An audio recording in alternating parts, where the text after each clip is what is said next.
Il suffisait de regarder notre assemblée pour voir à quel point elle est bien diverse. Et lorsqu'on regarde la France, encore davantage, si on ne la divise en ce moment qu'en 2 ou 3 camps.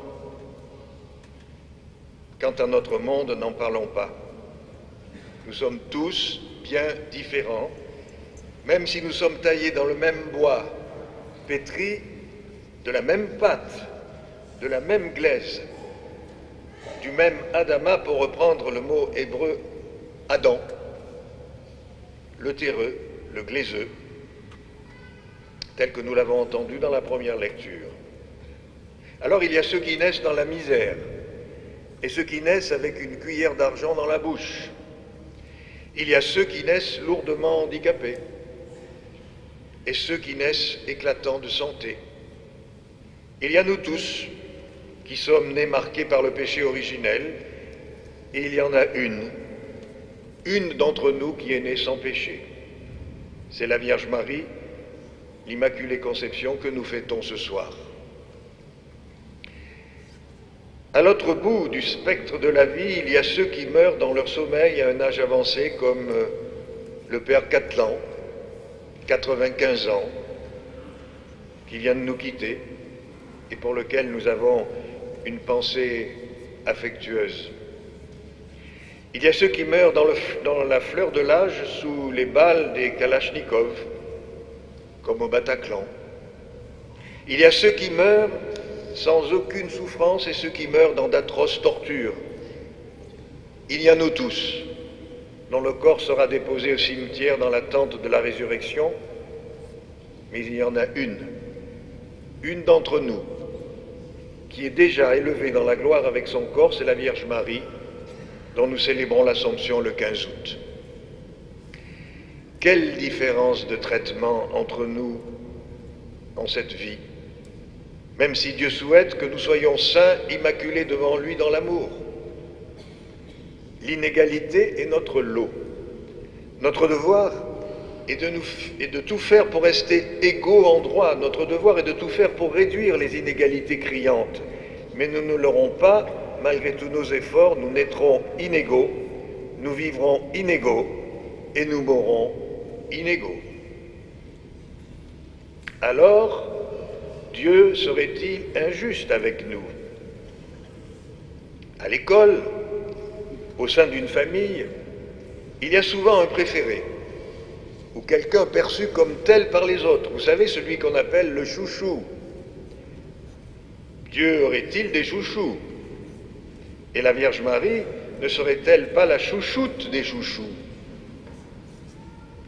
Marie, préservée du péché originel à l'inverse de nous tous, Marie, avec déjà un corps glorieux à l'inverse de nous tous, Marie, comblée de grâce à l'inverse de nous tous, Marie, pour qui le Tout-Puissant fit de grandes choses à l'inverse de nous tous, eh bien, il faut croire que oui.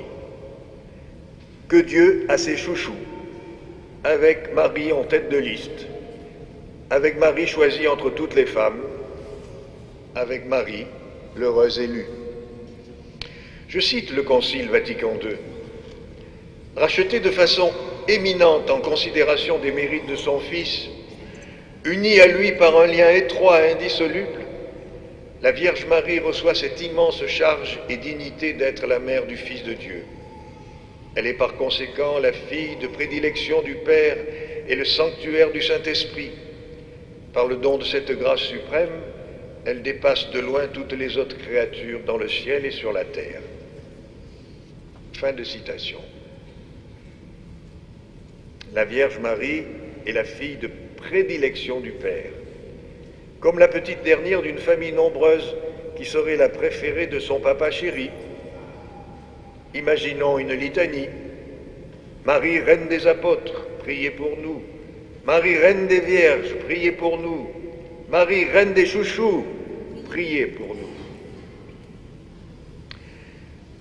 Je dis tout ceci non pas par manque de respect, mais pour vous faire réagir, parce que je vois que déjà certains sont en train de somnoler.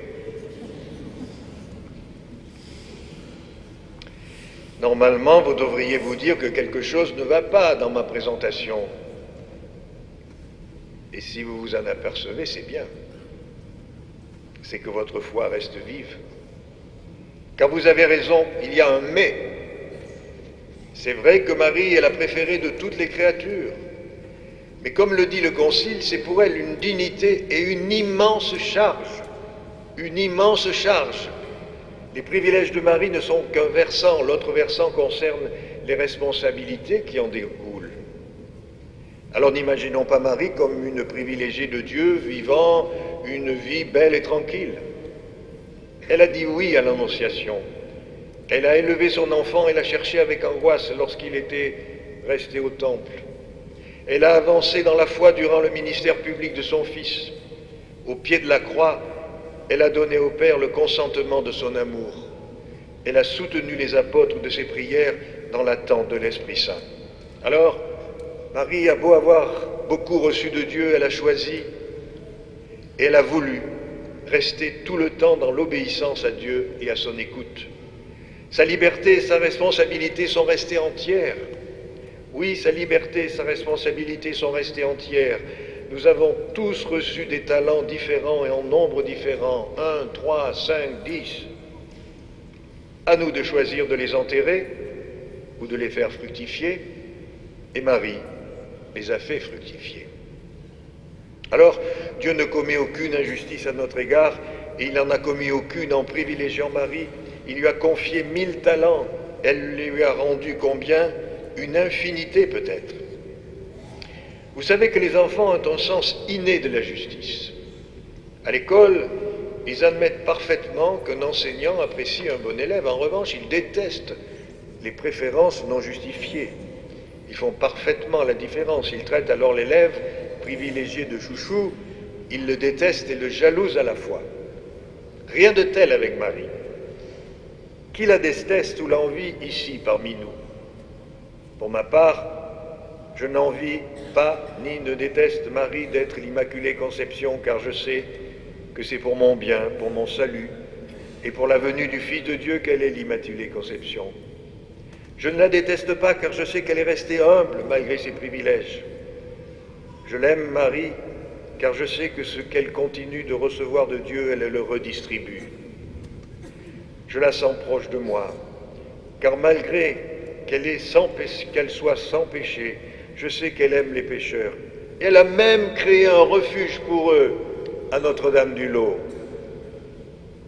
Oui, elle les aime, les pécheurs. Elle est notre avocate, comme nous le chantons dans le Salve Regina. Tout l'inverse d'Agnan.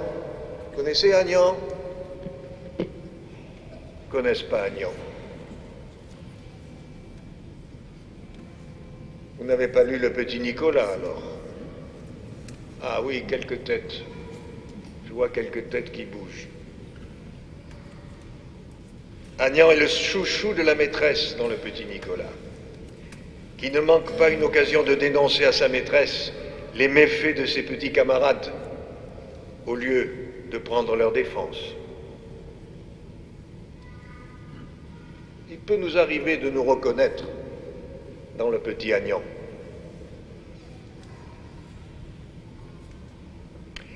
Marie est la première à avoir bénéficié de la miséricorde de Dieu. Sa préservation du péché est le fruit de la miséricorde de Dieu. Elle le sait et elle le chante. Et elle nous dit dans son chant du Magnificat que cette miséricorde de Dieu est ouverte à tous, toujours et partout. Permettez-moi une toute petite précision d'exégèse à ce sujet. Dans le chant du Magnificat, en grec, la langue originale de l'évangile de Luc, on trouve 7 verbes conjugués à un temps qui n'existe pas en français. C'est un temps qui ne fait référence ni au passé, ni au présent, ni au futur. Il indique fondamentalement ce qui est sans durée. Dans le Magnificat, ce temps est utilisé pour montrer des actions que le Seigneur accomplit de manière permanente dans l'histoire. Cela veut dire que Marie proclame ce que Dieu a toujours fait et fera toujours. En tout temps, le Très-Haut déploie la force de son bras. En tout temps, il disperse les superbes. En tout temps, il renverse les puissants. En tout temps, il élève les humbles. En tout temps, il comble de bien les affamés. En tout temps, il renvoie les riches. En tout temps, il relève Israël. Oui, de tout temps le Seigneur agit ainsi. Il l'a fait, il le fait, et il le fera toujours. La miséricorde de Dieu est ouverte à tous, toujours et partout. Toujours il agira comme il a toujours agi, en étant attiré par ceux qui reconnaissent leur misère et leur besoin d'être sauvés. Alors, en ouvrant l'année de la miséricorde, le pape François n'est donc pas un camelot de foire en train de crier « Allez, messieurs, dames, c'est moi qui tiens les clés du cœur de Dieu. J'ouvre aujourd'hui la porte de son cœur, mais ce n'est pas pour un an. Ce n'est que pour un an, profitons-en.